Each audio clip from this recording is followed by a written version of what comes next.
Assalamualaikum warahmatullahi wabarakatuh.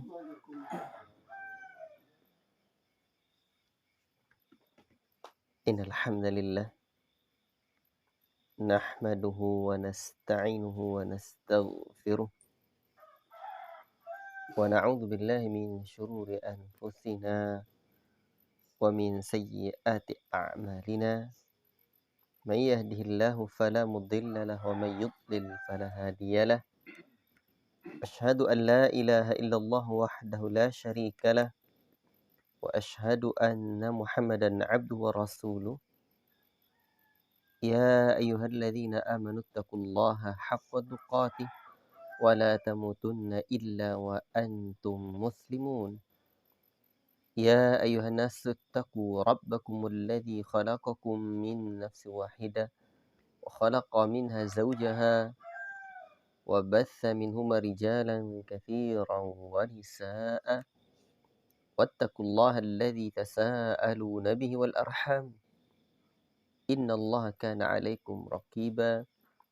يا أيها الذين آمنوا اتقوا الله وقولوا قولا سديدا يصلح لكم أعمالكم ويغفر لكم ذنوبكم ومن يطع الله ورسوله فقد فاز فوزا عظيما. أما بعد فإن أصدق الحديث كتاب الله وخير الهدي هدي محمد صلى الله عليه وسلم وشر الأمور محدثاتها وكل محدثة بدعة وكل بدعة ضلالة وكل ضلالة في النار. أيها الإخوة barakallahu fikum. Syukur kita kehadirat Allah Rabbul Alamin. Allah yang memberikan kita nikmat, memberikan kita rizki sehingga pagi ini kita lanjutkan daras kita halaqah Sahih Al-Bukhari. Dan insyaallah taala pagi ini kita mengulang tentang kitab-kitab syarah Sahih Al-Bukhari. Kitab Al-Bukhari, Sahih Al-Bukhari adalah kitab yang sungguh sangat luar biasa. Selain dari hadis-hadisnya memiliki derajat yang tinggi, kesahihannya, dan ternyata Sahih Al-Bukhari juga luar biasa dari sisi kefakihan muallifnya. Al-Imam Al-Bukhari itu sendiri, judul-judul bab yang dibuat oleh Al-Imam Al-Bukhari sungguh sangat menakjubkan. Bahkan mulai dari Bismillahirrahmanirrahim pun nanti ketika kita sudah membahas hal ini pun menjadi perbincangan panjang para pensyarah dan para ulama setelahnya. Kenapa Al-Imam Al-Bukhari tidak mulai dengan Bismillah kemudian Alhamdulillah? Ya. Dan insyaAllah ta'ala nanti pertemuan berikutnya kita akan bahas ini. Namun inilah dulu satu contoh bagaimana kitab Sahih Al-Bukhari ini menjadi kitab yang unik sehingga menarik para penuntut ilmu, menarik para ulama untuk mensyarahnya. Karena seorang alim sekelas Al-Imam Al-Bukhari, beliau tak mungkinlah buat sembarangan. Dan juga untuk mengkaji kitab Sahih Al-Bukhari kadang tak jumpa, tak duduk pemahamannya kalau hanya dibaca hadisnya saja. Tapi ada maksud-maksud di sebalik bab dan sanad yang dibawakan oleh Al-Imam Al-Bukhari tersebut. Maka untuk mendalami Sahih Al-Bukhari, itu sungguh sangat nikmat dan sungguh sangat menarik bagi para pecinta-pencinta ilmu hadis dan para pecinta ilmu. Allahu Akbar. Para talabatul ilmi sekalian, sahabat-sahabat dan kawan-kawan yang saya cintai karena Allah Tabarakar Rahman. Maka syarah Sahih Al-Bukhari, sebagian para ulama menyebutkan kurang dari 80 syarah atau lebih. Ada lagi yang mengatakan 130-an syarah, dan ada yang mengatakan lebih dari 200 syarah dan komentar terhadap Sahih Al-Bukhari ini. Baik. Ya, semakin dalam penelitian dan pengkajian seorang alim atau seorang talibul ilmi terhadap Sahih Al-Bukhari, tentunya semakin banyak akan dia jumpai syarah-syarah Sahih Al-Bukhari. Dan Masya Allah, ternyata ada salah seorang ulama ya, yang dia memiliki apa? Memiliki syarah Sahih Al-Bukhari. Antum coba bayangkan. Ya, disebutkan ya, Al-Allama Abdurrahman bin Sulaiman Al-Ahdal Al-Yamani ya, di dalam kitabnya An-Nafsul Yamani, bahwa salah satu gurunya itu Syekh Al-Allama Al-Mutqin Umar bin Abdul Qadir Al-Bulgar dari Bulgaria sekarang, sempat singgah di rumahnya beberapa ya waktu, dan beliau menceritakan ya, jadi salah seorang ulama dari Bulgaria ini singgah di rumah dia di Yaman, dan dia menceritakan bahwa dia pernah menemui seorang hakim di salah satu kota ya, dan kota itu kota Balkh, Afghanistan sekarang. Dia mempunyai sekitar 11 kitab syarah terhadap Sahih Al-Bukhari yang kesemuanya sama kualitasnya dengan Fathul Bari karya Imam Ibn Hajar Al-Asqalani. Allahu Akbar. 11 kitab syarah Sahih Al-Bukhari yang kualitasnya sama seperti Fathul Bari karya Ibn Hajar Al-Asqalani. Itu menakjubkan. Dan memang meneliti kitab-kitab hadis ini menakjubkan. Ya, wajarlah kalau penuntut ilmu hadis itu man talabal hadis aflas. Siapa yang mempelajari ilmu hadis bangkrut. Mungkin kalau punya gelar sarjana S1 hadis udah, atau S2 hadis, walaupun sulit tapi tentulah tidak sesulit betul-betul menjadi peneliti hadis yang melaut luas. Kalau dokter jangan bilang mudah lagi lah tuh. Namun maksud saya tentulah akan lebih sulit lagi ketika betul-betul melaut luas meneliti manuskrip terus mengkaji. Dan para ulama al-hadis itu betul-betul asyik, betul-betul menakjubkan. Semasyhur Hasan Salman hafizahullah ta'ala sekarang durusnya syarah Sahih Muslim. Masya Allah, antum lihat kedalaman, keluasan, kefakihan, ilmu semasyhur hafizahullah ta'ala. Dan tahukah kita, beliau, seingat saya hanya S1, tapi sejak beliau menyelesaikan kuliahnya, beliau masuk ke perpustakaan, membaca kitab-kitab, meneliti, mengkaji, dan yang lebih menakjubkan, beliau tidak baca buku elektronik. Kita banyak bukunya buku elektronik, Maktabah Syamilah, PDF, dan yang lain-lainnya. Beliau tidak, meneliti langsung, mentahqiq. Ya. Allahu Akbar. Ini kan luar biasa keasikan. Dan ada kitab-kitab lagi yang memang hilang. Seperti tadi malam saya sebutkan karya siapa? Baqi bin Makhlad. Musnadnya Baqi bin Makhlad itu belum dijumpai, belum dijumpai manuskripnya di mana. Kalau dijumpai lebih besar dari kitab Musnadnya Imam Ahmad. Demikian disebutkan oleh para ulama. Allahu Akbar. Syekh Amin Abdul Khabza pernah mendapatkan apa? Ya, salah satu manuskrip yang tersisa dari manuskripnya kitabnya Syekh Baqi bin Makhlad, dan itu sungguh sangat luar biasa senang dapatkan dari salah seorang istri yang suaminya meninggal dunia dan ternyata suaminya itu punya manuskrip ini tersimpan di dalam tempatnya. Nah, istri dia tak butuh lagi lah kepada siapa diberikan ini. Nah, senanglah ulama seperti Syekh Khabzah rahimahullah ta'ala dan para penuntut ilmu senantiasa berharap satu saat didapatkan kitab Musnad Baqi bin Makhlad ini. Di mana didapatkan? Kira-kira di mana itu? Ya di negeri-negeri para pecinta hadis. Sebab ilmu hadis tersebar di mana-mana.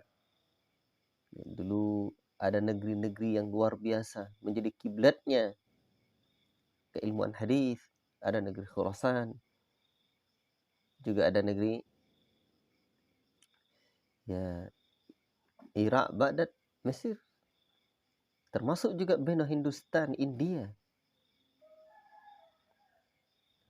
Itu mungkin boleh jadi kitab-kitab manuskrip itu masih ada.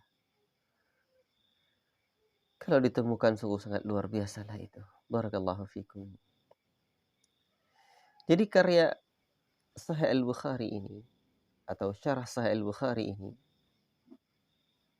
Masya Allah, ikhwati fillah, di antara yang banyak itu ya kita kenal ada kitab I'lamus Sunan karya Imam Abi Sulaiman Ahmad, atau dikatakan juga dengan Hamdun bin Muhammad Al-Busti, salah satu kota di Sijistani. Sijistani itu adalah Asia Tenggara sekarang.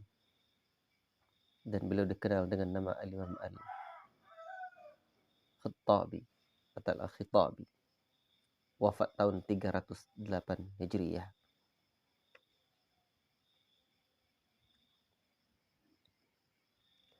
Ikhwati fillah, barakallahu fikum.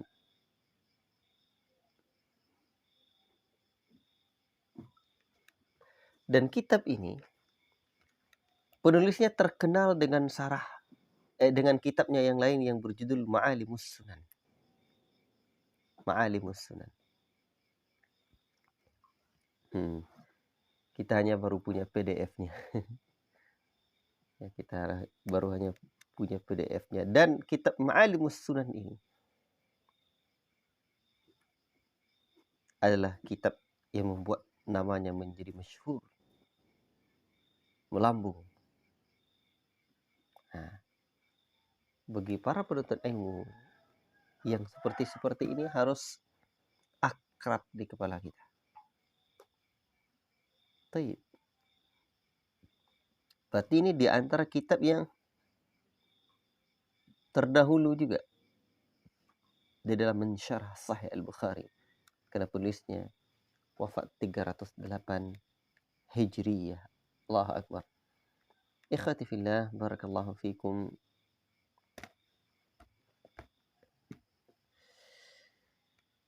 Dan ada satu kitab yang memuat tentang nama-nama penulis, nama-nama kitab, nama-nama penulis kitab, dan penjelasan tentang kitab. Kitab itu bernama Kashfuz Zunun. Belakangan kitab itu ditulis 1067 Hijriyah. Nah, saya punya PDF-nya. Nah, Kashfuz Zunun ini. Itu disebutkan apa? Kitab-kitab para ulama. Di kitab ini bisa ditelusuri. Ya, juga syarah Sahih Bukhari yang bernama ini. Oh, ini dia.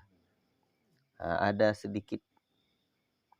Kan kitab ini ditulis berdasarkan ya ada abjadnya. Kashfuz Zunun an asamil kutubi wal funun. Di dalam kitab ini disebutkan ada syarah yang lain, di antaranya adalah Syarhul Muhallab karangan Muhallab ibn Abi Syafrah al-Azdi.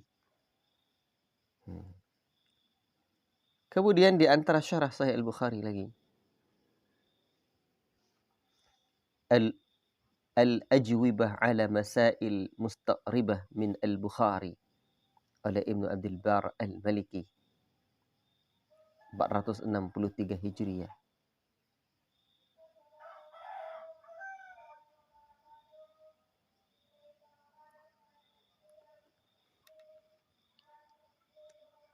Nah, ini adalah jawaban-jawaban perkara-perkara yang sulit, ya, gharib dari Sahih Al-Bukhari ini oleh Ibnu Abdul Bar.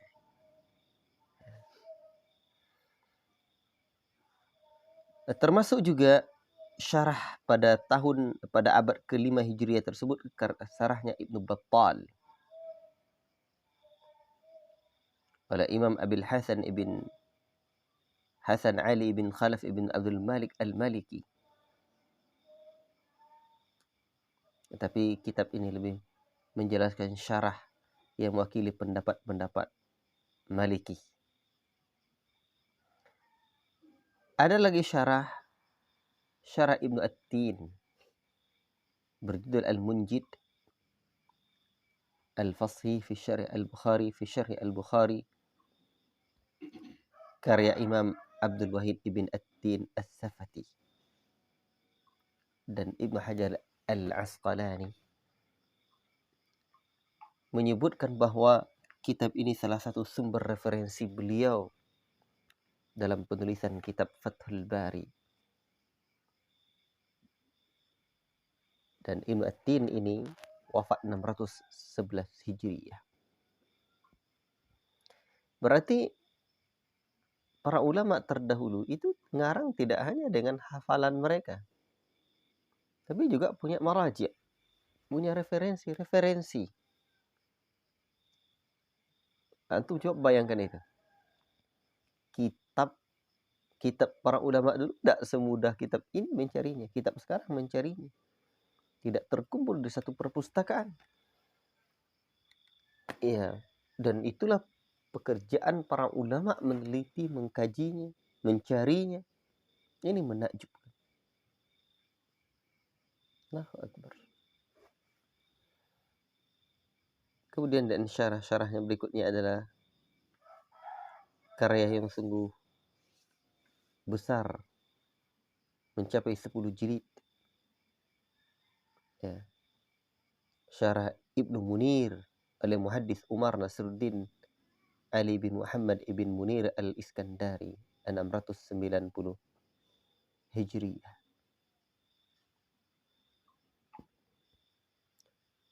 Dan ada lagi syarah Al-Bukhari yang di abad ke-5 Hijriah, Kutubuddin Abdul Karim ibn Abdul Nur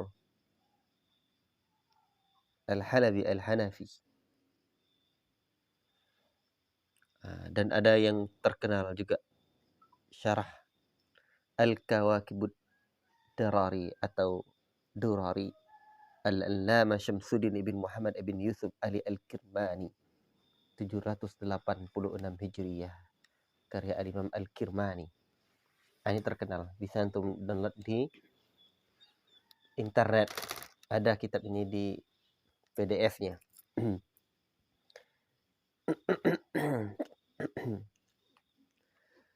Ikhwati fillah, kemudian ada kitab Majma'al Bahrain wa Jawahir Al-Hibrain karya Al-Allamah Taqiyuddin Yahya bin Muhammad ibn Yusuf Al-Kirmani. Jumlah keseluruhan jilid kitab ini ada 18 jilid. Sangat besar sehingga Al-Mulaqqin, Al-Zarkashi, Ad-Dimyati dan Ibnu Hajar menjadikan referensi utama dalam kitab-kitab mereka.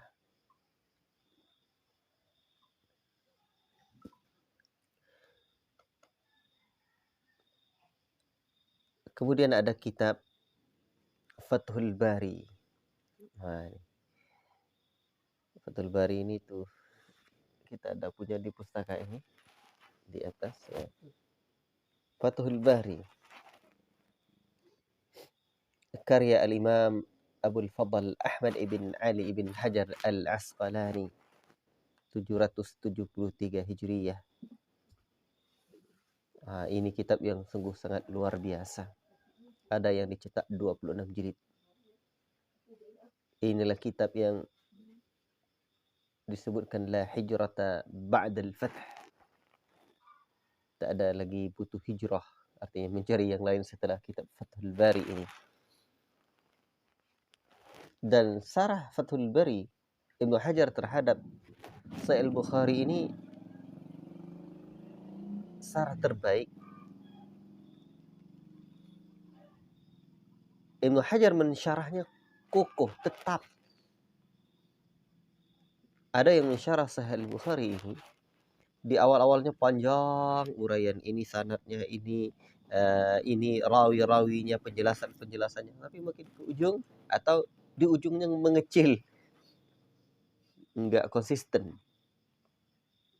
Dan sebenarnya Ibnu Hajar Al-Asqalani rahimahullahu taala dulu awalnya mensyarah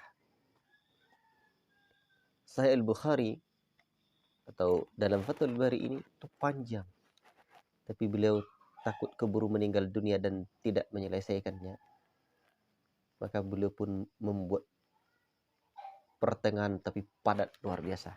Selesai. Nah ini. Itulah di antara karunia Allah yang Allah Ta'ala berikan kepada Al-Imam Ibnu Hajar Al-Asqalani. Dan Ibnu Hajar Al-Asqalani ini kitab dia, perhatian dia terhadap Sahih Bukhari dia bukan hanya itu. Ada kitab-kitab dia yang lain. Ada juga kitab Ibnu Hajar yang berjudul Hadiyus Sari ala Muqaddimah Fathul Bari. Nah, kitab ini pentinglah bagi para penuntut ilmu yang ingin memahami isi dari Sahih Al-Bukhari. Sampai para ulama menyebutkan jika kita ingin memahami isi dari kitab Sahih Al-Bukhari, maka diharuskan terlebih dahulu membaca kitab Hadis Sari. Dan ini ada 10 bab. Saya punya PDF-nya saja. Ya. Ada 10 bab disebutkan di sini. Allahu Akbar. Dan kita juga perlu tahu di mana Al-Imam Ibnu Hajar rahimahullahu taala saking melaut luasnya ya, di dalam mengkaji hadis terutama Sahih Bukhari. Beliau juga punya kitab Ta'liq berupa pembahasan masalah riwayat-riwayat mu'allaq yang terdapat dalam Sahih Al-Bukhari. Ya. Dan beliau juga punya kitab tafsir yang menjelaskan masalah tafsir yang ada dalam Sahih Al-Bukhari, Tajridut Tafsir. Itu tema-tema pembahasan tafsir dalam Sahih Al-Bukhari. Dan ternyata begitulah dunia ilmiah. Dunia ilmiah para ulama. Ya. Selain Imam Bukhari juga menulis kitab Al-I'lam biman dzakara fil Bukhari min al-a'lam. Selain dari kitab yang memuat rawi yang tidak cantumkan dalam biografi para perawi yang lain dalam Tahdzibul Kamal. Dan ternyata Al-Imam Al-Bukhari juga menulis satu kitab yang berjudul Al-Intiqad. Intiqad al-i'tirad. Ya, ini kitab masih bisa juga di-download di internet. Intiqad al-i'tirad. Apa isi kitab ini? Kitab ini berisi adalah satu bantahan Al-Imam Ibnu Hajar Al-Asqalani ini walaupun bukan tentang semata-mata Sahih Bukhari, syarah Sahih Bukhari, tapi ini yang juga berkaitan. Karena ketika disebutkan Fathul Bari adalah syarah terbaik, ini ternyata ada orang-orang juga yang mengkritik ulama-ulama besar yang mengkritik Al-Imamul Ibnu Hajar. Ketika Fathul Bari kita sebutkan syarah terbaik Sahih Bukhari, ternyata juga ada orang-orang yang mengkritik Al-Imam Ibnu Hajar Al-Asqalani rahimahullahu ta'ala. Ketika akan menyempurnakan karangan beliau Fathul Bari ini, Al-Imam Ibnu Hajar diminta oleh para ulama dan penguasa khilafah ketika itu segera untuk menyelesaikannya. Datanglah kritikan-kritikan dari para ulama yang lain, termasuk kita termasuk Al-Imam Badruddin Al-Aini.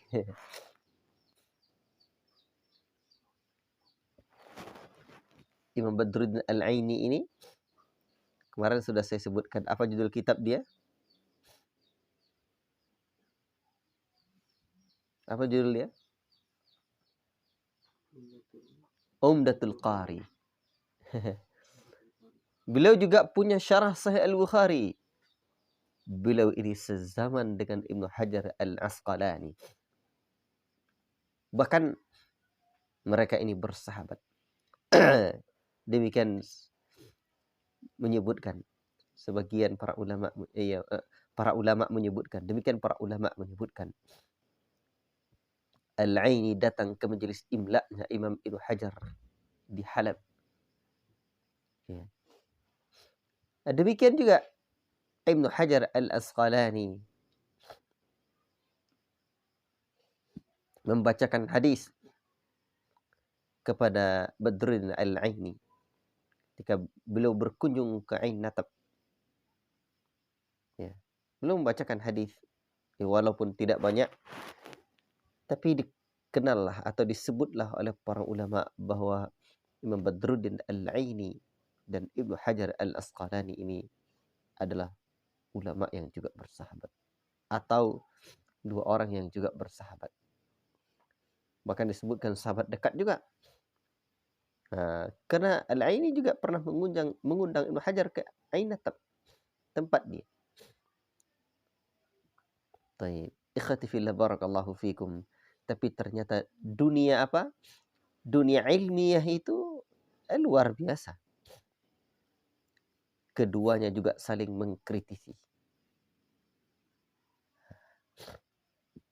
Di mana Ibnu Hajar sendiri memeriksa beberapa karya Al-Aini. Di antaranya Al-Mu'aid Syekhul Mahmudi. Ibnu Hajar menemukan kurang lebih 400 bait yang tidak beraturan.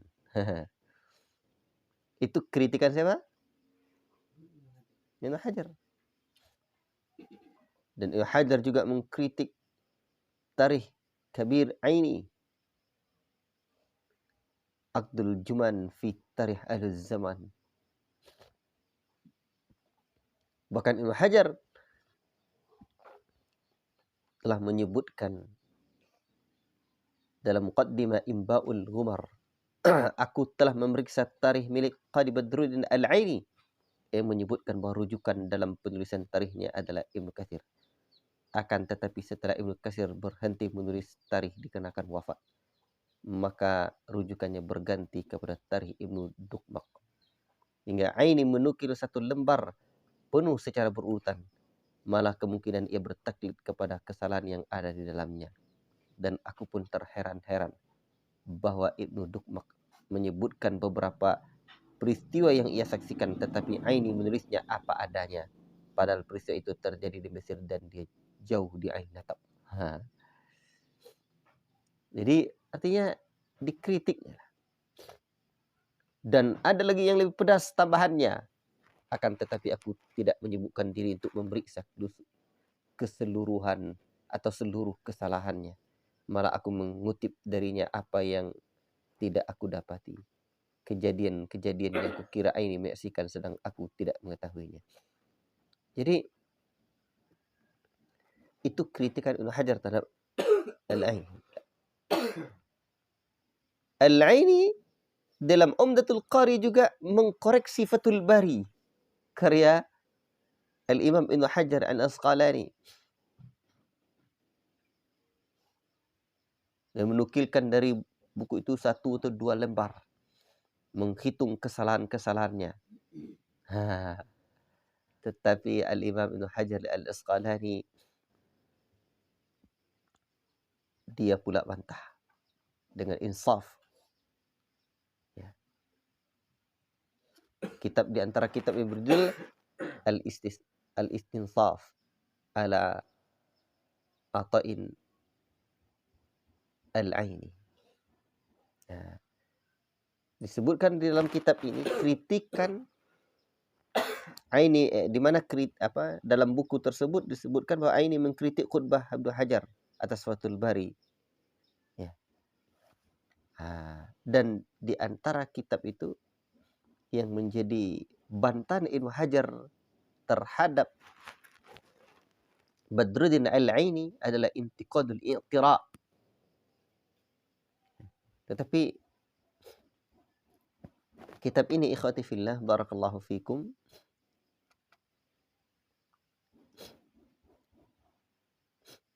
Ibnu Hajar menulis bantahan terhadap Badruddin Al-Aini, namun ternyata para ulama kita memang insaf. Beliau masih memuliakan Badruddin Al-Aini dan demikian juga dengan Badruddin Al-Aini. Maka Al-Aini juga mengambil fawaid atau faedah dari Ibnu Hajar, ya, terutama ketika menulis Rijal At-Tahawi. Demikian juga dengan Ibnu Hajar Al-Asqalani mencantumkan Al-Aini dalam Mu'jam Syuyukhnya. Allahu Akbar. Itulah dunia ilmiah para ulama. Dan kitab Intiqadul I'tirad yang berisi sanggahan terhadap kritikan Aini terhadap Fathul Bari ini, ternyata Allah berkehendak memanggil Imam Ibnu Hajar sebelum menyempurnakan kitabnya. Kitabnya Intiqadul I'tirad. Wallahu ta'ala a'lam bis-shawab. Inilah dunia ilmiah para ulama. Apa pelajaran yang bisa kita ambil? Demikianlah kedalaman Al-Imam Ibnu Hajar Al-Asqalani di dalam menulis syarah Sahih Al-Bukhari. Ketika ada orang yang mengkritiknya, ternyata beliau punya sanggahan mempertahankan yang menjadi keyakinan atau pendapat dia.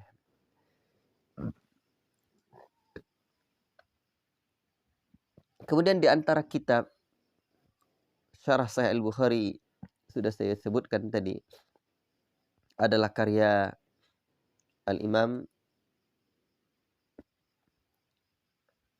Badruddin Al-Aini ini yang berjudul Umdatul Qari.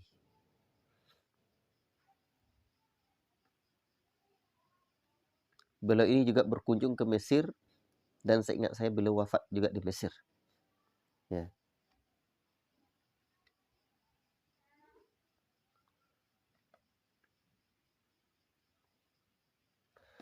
Baik, ikhwati fillah barakallahu fikum. Dan di antara kitab syarah Sahih Al-Bukhari yang lain adalah berjudul Al-Kawakibul Bari fi Syarah Jami' Sahih Al-Bukhari. Kitab ini dikarang oleh Syekh Abil Hasan Ali ibn Al-Husain ibn Urwah Al-Musali Al-Hambali 837 Hijriyah. Dan kitab ini adalah kitab rujukan para ulama, ya, yang sering dijadikan rujukan oleh para ulama di benua India sana, di India sana. Al-Kawakibul Bari fi Syarah Jami' Sahih Al-Bukhari. Dan di negeri India tidak diragukan lagi. Hadis sungguh sangat luar biasa sana, tersebar ya dahulu. Ya.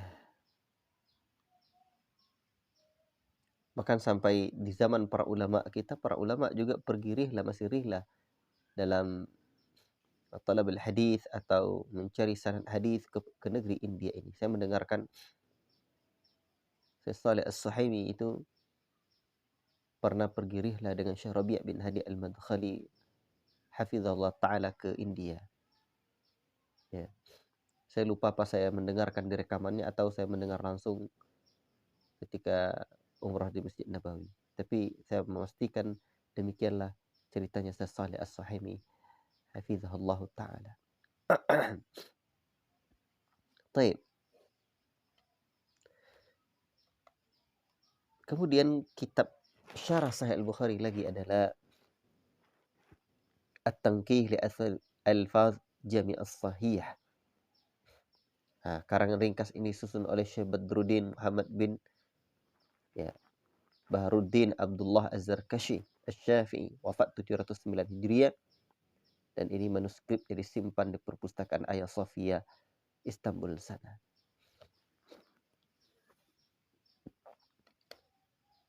Al-Imam An-Nawawi rahimahullah taala juga menulis kitab syarah Sahih Al-Bukhari. Dan Al-Imam An-Nawawi sendiri yang menjelaskan dalam muqaddimah syarah Sahih Muslimnya. Namun sayang beliau tidak menyelesaikan syarah Sahih Al-Bukhari ini.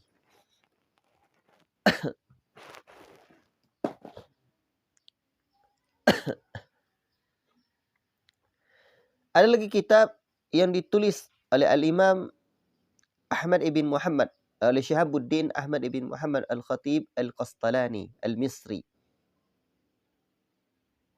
yang berjudul Irsyadus Sari. Ya. 923 Hijriah beliau wafat.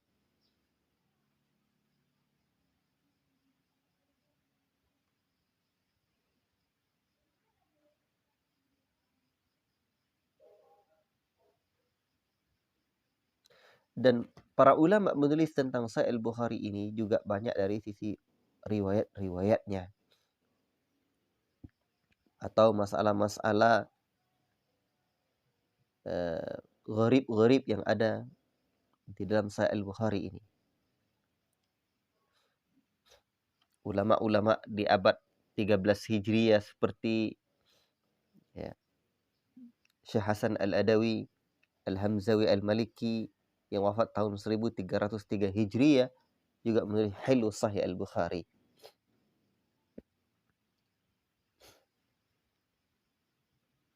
Kemudian ada lagi kitab yang berjudul Tajridus Sarih lil Ahadits Al-Jami' As-Sahihah, Zainuddin Abi Abbas Ahmad ibn Abdul Latif Asy-Syarid Az-Zabidi. Kitab ringkasan atas Sahih Bukhari yang paling terkenal, ya.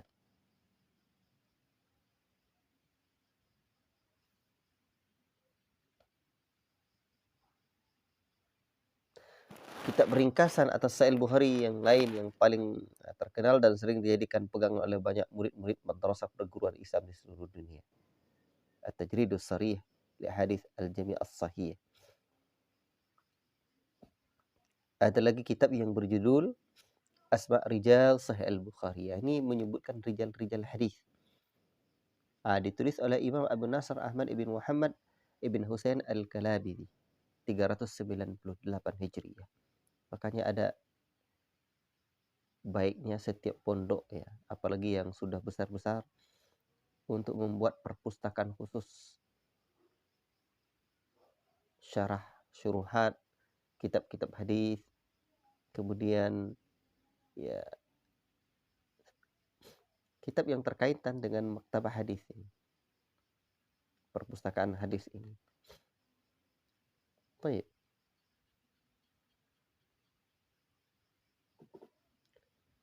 Dan juga ada kitab Kashful Mushkil Hadis As-Sahihain, karya Imam Ibnul Jauzi. Ini penting ini. Ini hadis-hadis yang terlihat bermasalah dalam Sahih Al-Bukhari ini. Nanti Al-Imam Ibnul Jauzi mengulasnya, menjelaskannya. Sehingga nampaklah, oh begini maksudnya.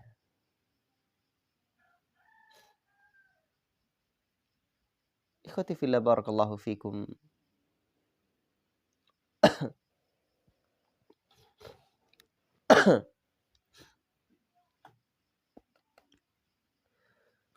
Terkait dengan tentang ilmu hadis ini atau syarah-syarah kitab hadis ini, saya melihat memang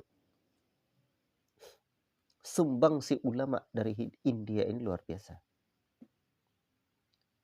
Cuman dulu di negeri ini, kitab tidak ditulis dalam bahasa Arab, dalam bahasa Persia, dalam bahasa Urdu.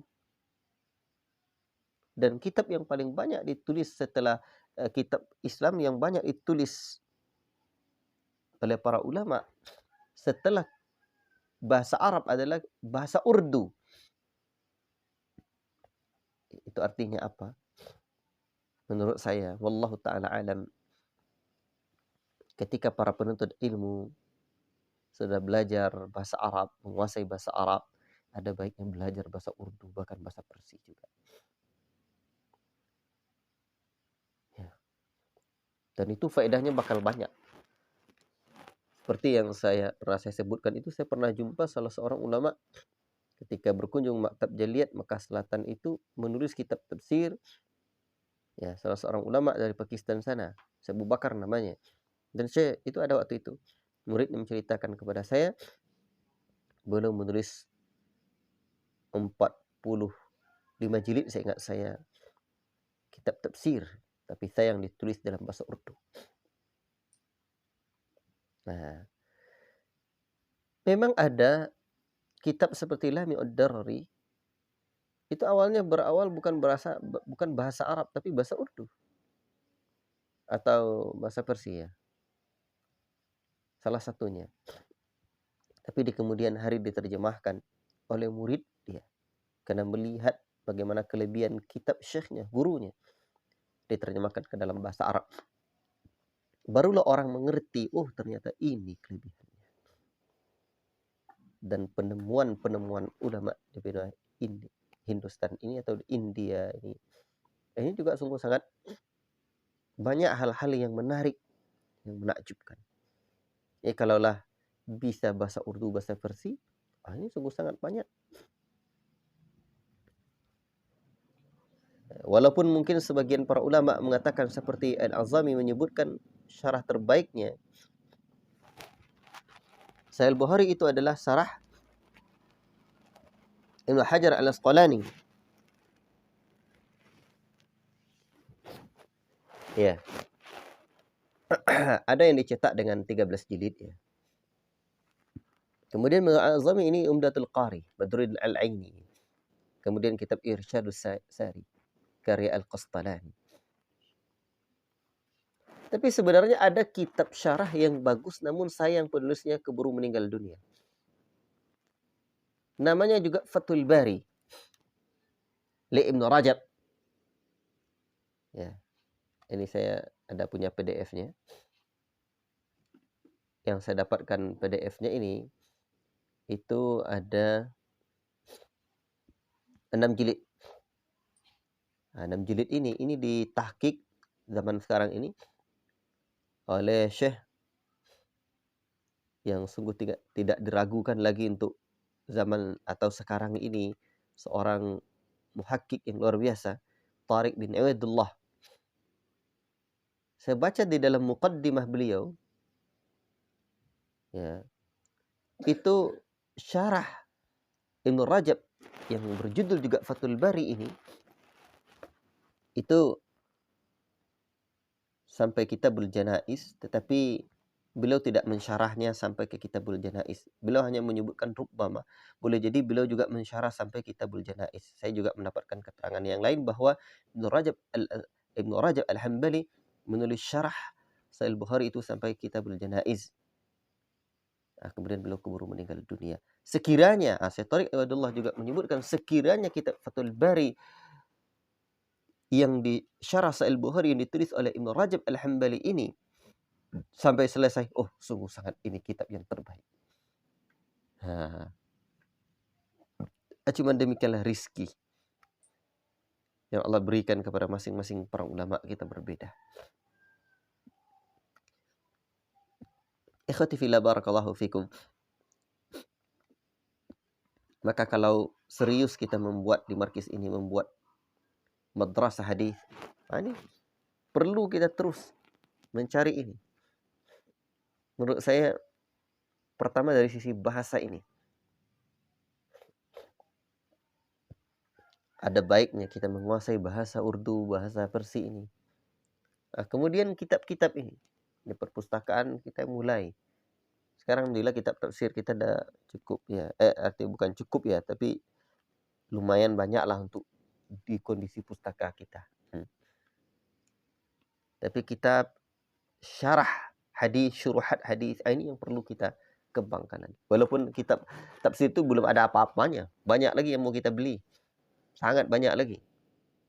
Tapi setidaknya cukuplah untuk tahap pemula, itu maksud saya. Namun syuruhat hadis ini kita baru hanya punya PDF-nya. Selain dari ya di Maktabah Syamilah juga, ini perlu kita kembangkan. Bahkan Syekh Ali Adam Al-Ithubi, Muhammad Ali Adam Al-Ithubi itu salah seorang ulama al-hadis dari negeri Ethiopia. Itu kan punya syuruhat, syarah kitab 6 induk kitab hadis itu. Itu perlu kita kumpulkan. Sehingga dengan demikian nampak. Dan memanglah di satu lembaga pendidikan harus ada ulama yang menekuni bidang keilmuan. Memang sebisa mungkin jadi al-alama berbagai bidang keilmuan. Tetapi tentu ada ulama yang punya kelebihan, ada yang punya kekurangan. Ya. Maka ada yang memang menekuni dan mendalam atau melaut luas dalam ilmu Al-Quran. Ada pula yang melaut luas dalam ilmu hadis. Ini harus jadi PR. Menjadi PR kita mendidik, merancang program-program kita ke depannya. Pondok dah banyak, tempat dah banyak. Jadi ini keilmuan ini yang harus kita tata dengan baik. Dan kita sebenarnya kita masih muda. Jadi menuntut ilmu itu terus. Bahkan kalau kita tengok ya, di mana-mana para ulama udah menikah pun itu mereka masih rihlah dalam mencari ilmu. Terus bahkan ada banting setir istilahnya. Mereka terus belajar lagi sehingga akhirnya mereka menjadi seorang alim kabir. Wallahu taala a'lam bissawab ya. Ini mungkin yang dapat kita ulang pada pagi ini. Wallahu taala a'lam bissawab. Sallallahu alaihi wasallam ala nabiyina Muhammad wa ala alihi washabihi ajma'in. Subhanakallahumma bihamdika asyhadu an la ilaha illa anta astaghfiruka wa atubu ilaik. Wassalamu alaikum warahmatullahi wabarakatuh.